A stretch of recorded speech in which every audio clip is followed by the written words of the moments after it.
अस्सलाम वालेकुम फ्रेंड्स। तो इस वीडियो में हम पढ़ेंगे teaching and learning principles and practices. ये सब्जेक्ट नर्सिंग में क्या अहमियत रखता है, इसकी क्या इंपॉर्टेंस है और ये किस बारे में है।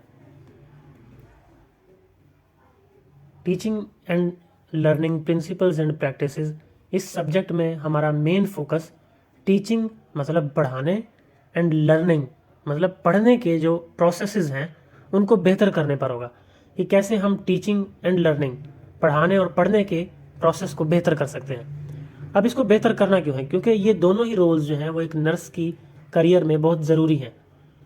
जब एक नर्स स्टूडेंट की जब एक नर्स स्टूडेंट होता है तो उसे इन टेक्निक्स को, इन प्रिंसिपल्स को इस्तेमाल करके वो अपनी लर्निंग को बेहतर कर सकता है और प्रोफेशनल फील्ड में, प्रोफेशनल करियर में वो इन टेक्निक्स को, इन प्रैक्टिसेस को इस्तेमाल करके, यूज़ करके पेशेंट एजुकेशन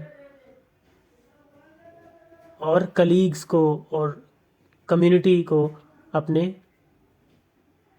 मैसेज इफ़ेक्टिवली पहुंचाने में हेल्प करता है। Teaching and learning principles and practices ये एक नर्सिंग एजुकेशन का ऐसा सब्जेक्ट है जिसमें हमारा फोकस नर्सिंग स्टूडेंट्स को नॉलेज, स्किल्स और एटीट्यूड्स देने पर होता है ताकि उनकी टीचिंग एंड लर्निंग को इफ़ेक्टिव बनाया जा सके। नर्सिंग में नर्सिस का एक बहुत ही अहम रोल होता है नर्स एजुकेटर का, जिसमें हम patient education, families education, peers education और कम्युनिटीज़ में जो हम मैसेज डिलीवर करते हैं उसके लिए हमें ये रोल दिया जाता है नर्स एजुकेटर का। तो आपको एजुकेट करने के लिए इफ़ेक्टिव टीचिंग की टेक्निक्स को जानना बहुत ज़रूरी है। इसके अलावा एकेडमिक नर्सिंग एजुकेशन में लर्निंग को भी बेहतर करने के लिए इन टेक्निक्स को यूज़ किया जाता है। ऑब्जेक्टिव्स क्या हैं teaching and learning principles and practices की? हमारा मेन ऑब्जेक्टिव होता है टीचिंग स्किल्स को इम्प्रूव करना, टीचिंग स्किल्स डेवलप करना, ताकि एक नर्स को बेहतर एजुकेटर बनाया जा सके। लर्निंग स्किल्स पर हमारा फोकस होता है ताकि स्टूडेंट नर्सेज को ऐसे स्किल्स सिखाए जाएं जिससे उनकी लर्निंग बेहतर हो सके। कम्युनिकेशन को एनहेंस करना, एविडेंस बेस्ड टीचिंग प्रमोट करना और एकेडमिक रोल्स के लिए, जैसे टीचर के रोल के लिए या एजुकेटर के रोल के लिए उन्हें प्रिपेयर करना, ये ऑब्जेक्टिव है टीएलपी सब्जेक्ट का।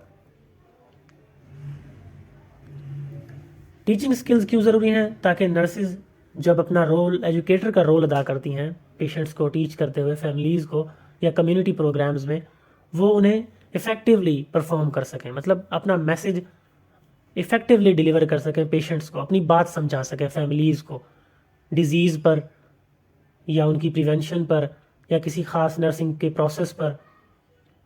इस तरह ये स्किल्स जो हैं ये बहुत ज़रूरी हैं टीचिंग के लिए, समझाने के लिए, पढ़ाने के लिए।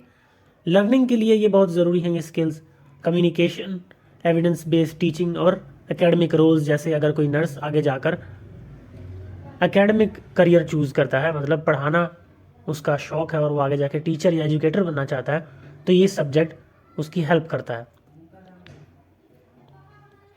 टीएलबी सब्जेक्ट के कुछ खास कंपोनेंट्स हैं, कुछ कोर कंपोनेंट्स हैं। इसमें हम लर्निंग स्टाइल्स पर, communication, principles of teaching, teaching strategies और टेक्नोलॉजी के यूज़ पर हम फोकस करते हैं।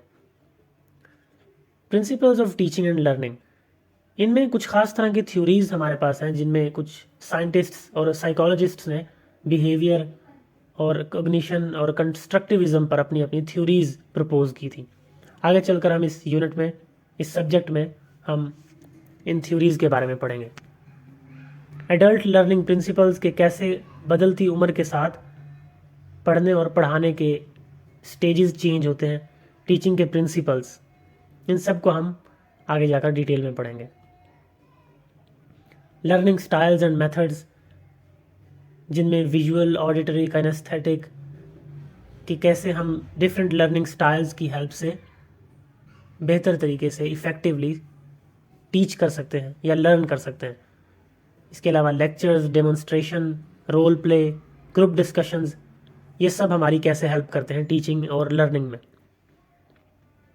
टीचिंग की स्ट्रेटजीज़, कुछ ख़ास तरह की स्ट्रेटजीज़ को हम कैसे इम्प्लीमेंट कर सकते हैं और उनसे कैसे रिजल्ट्स को इवेलुएट कर सकते हैं। कम्युनिकेशन बहुत ज़्यादा ज़रूरी है टीचिंग में। आपको ये सीखना होगा, आपको ये समझना होगा कि कैसे वर्बल और non verbal communication skills teaching और लर्निंग को इफ़ेक्टिव बनाते हैं। टेक्नोलॉजी का एक बहुत ही क्रूशल रोल है टीचिंग एंड लर्निंग के प्रोसेस में। कैसे हम मॉडर्न टेक्नोलॉजी जैसे स्मार्टफोन्स या प्रोजेक्टर स्क्रीन्स का यूज़ करके एजुकेशन में और टीचिंग एंड लर्निंग के प्रोसेस में बेहतरी ला सकते हैं। आगे चलकर हम इस सब्जेक्ट में इन सब चीज़ों पर डिटेल में पढ़ेंगे। टीएलपी के एप्लीकेशंस में एकेडमिक्स एजुकेशन, जैसे मैंने आपको बताया कि कैसे ये प्रिंसिपल्स और प्रैक्टिसेस जो हैं किसी भी नर्स को जो आगे जाकर एजुकेशन में अपना करियर बनाती है, तो ये प्रिंसिपल्स उसको इफ़ेक्टिवली टीच करने में, पढ़ाने में कैसे हेल्प कर सकते हैं। पीयर एजुकेशन, कलीग्स को बात समझाने में कैसे मदद करते हैं। कम्युनिटी एजुकेशन, कम्युनिटी प्रोग्राम्स में आप कैसे अपनी बात इफ़ेक्टिवली लोगों को बता सकते हैं। और पेशेंट एजुकेशन, कैसे आप क्लिनिकल सेटिंग में या हॉस्पिटल में पेशेंट्स या फैमिलीज़ को किसी ख़ास डिजीज़ पर एजुकेट कर सकते हैं, उसकी प्रिवेंशंस पर या कुछ होम रेमेडीज़ पर आप उन्हें एजुकेट कर सकते हैं।